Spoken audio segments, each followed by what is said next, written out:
Hi everyone, and this is my triangulated analysis presentation from StudySync based on or with a focus on night. This is for the course 536 Read, and my name is Ashley Ernellis. Okay, so the program discussion.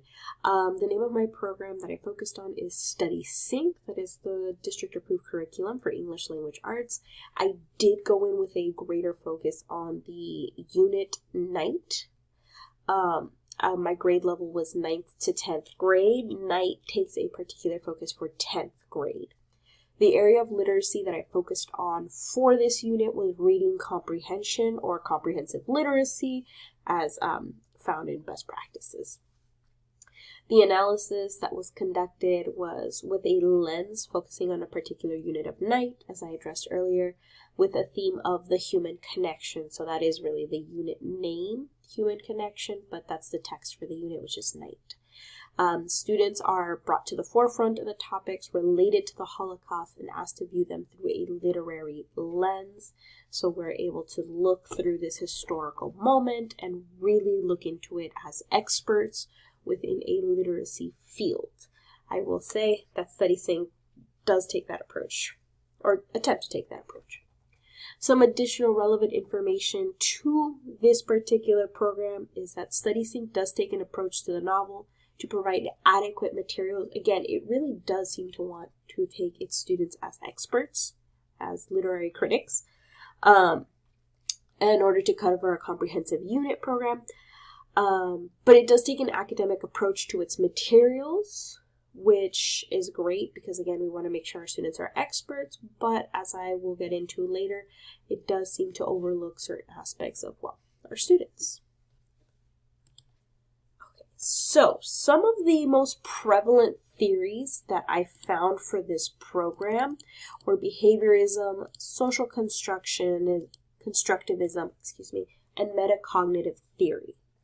So for behaviorism, some of the strongest things that I found were that when it came to assessments, to unit skills, to any hard skills students needed to learn, StudySync really focused on behaviorism as a way to break down the pieces of the curriculum to be mastered in a sequential order.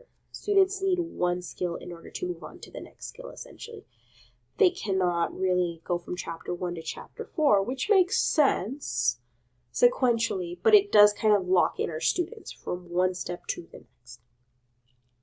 The other theory is social constructivism. It really depends on that process or that concept of scaffolding, because students are constantly having to share with other people or work towards common responses. Often some of the writing prompts I found were discuss with a partner or discuss in groups or as a class discuss. There's a lot of those prompts found. And I think this is StudySync's way of focusing on that speaking and listening portion of the Common Core state standards. But that's what I found a lot of. And then lastly, it was a little hidden, but that metacognitive theory. The ability for students to reflect on their abilities, to think and really think about what they're thinking about, why their responses are in such a way. I think it's actually quite unique because it lets them view their perspectives and maybe even some of the prejudices or biases that they may not have been able to see before. It really allows them to examine them through those thinking and writing prompts. Writing, like I mentioned earlier, plays a huge role in the platform. And so it's understandable that some of the main features provided would be metacognition.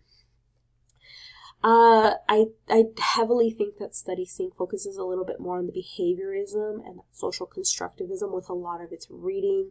Some of this can feel a little bit more isolating. This provides a strength in that expert field, but a little bit of weaknesses when it comes to providing other outlets from students to learn or other theories that could be utilized for student growth. Usually it's very consistent for this. Behaviorism, social constructivism, it's a lot of I do, you do, rather than a gradual release, allowing our students to grow on any project-based learning that doesn't quite seem to be happening. It does seem to target our high schoolers more, as it does seem to try to, again, make them experts in the topic. But I also think that's at the downfall of not letting them explore more on their own, more of that gradual release. Although, that may be a personal bias. Moving forward to best practices. So best practices, there were quite a few that I wanted to highlight. The first, for comprehension instruction, the first was the night reading guides. There were a lot of reading guides provided. Essentially, after every chapter or so, there was a check for students to answer questions and understand what's going on, such as who is Moishi the beetle, what does he provide for Eli, etc. I put that they're a great way to check for comprehension, but they do disrupt that reading process. It almost can make reading just a sub-skill set that funnel down that thinking. Students aren't exactly expected to take answers or interpretations outside of the text. Which leads me to my second prompt, where I noticed writing tasks. Again, a lot of writing in this program, where writing is a critical portion of comprehension in ELA course. The writing provided seeks to answer very specific questions. It does not really, as I quoted from the text, empower students to make such decisions.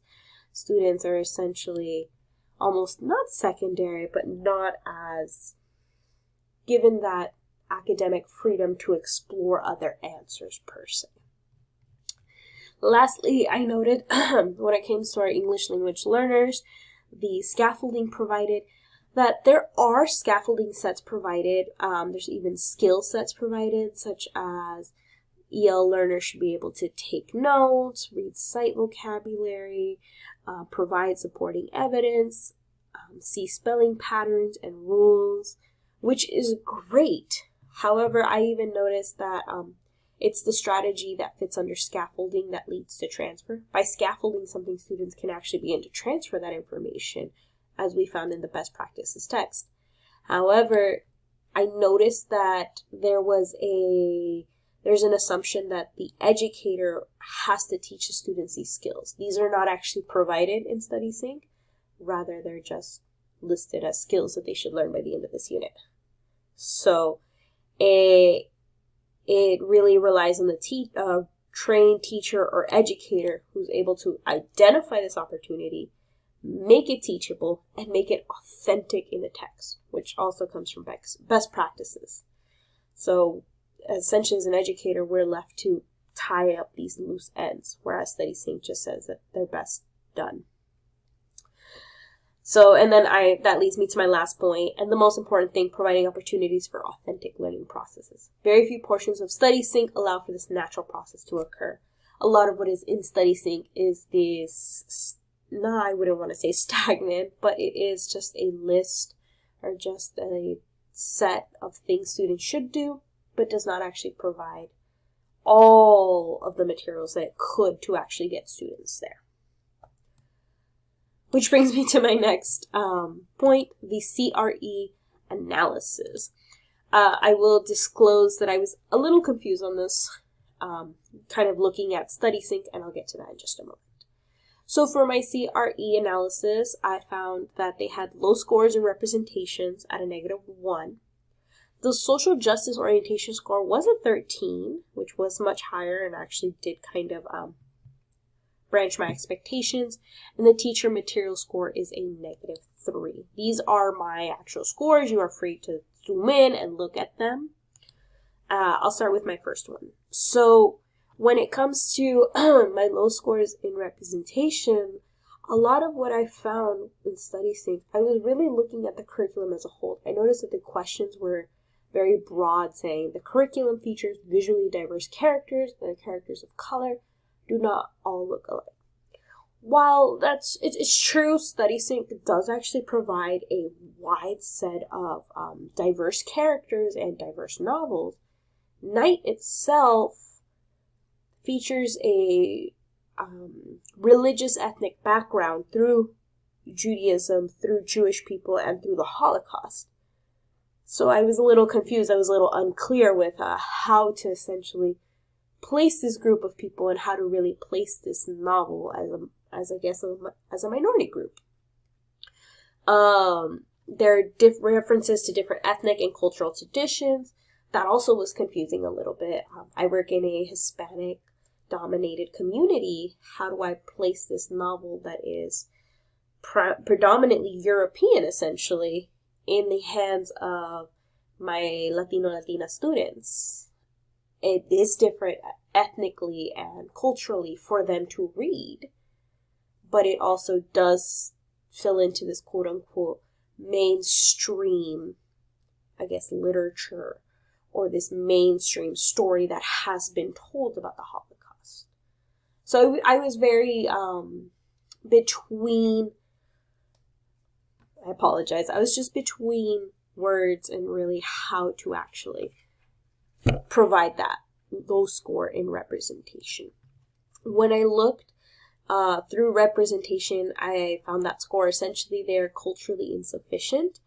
It's a lot of culturally and racially ambiguous characters, which again in Night, I mentioned earlier, was a little difficult for me to place. There's likely little to no diversity among curriculum contributors and illustrators. That also was difficult. There's only one person that wrote it, and it was a surviving Holocaust member, so I was just a little confused. But when it came to social justice and orientation, I gave it a 13, which is culturally responsive, because which is this one right here, Night does seek to provide humanizing, liberatory, and equity-oriented texts. Study Sync does provide those metacognitive strategies and theories so students are thinking about what they're reading, essentially what it means to be human. It has clear prompts and context that try to really bring students to the modern day for them to engage in cultural responsiveness, which is pretty great, actually.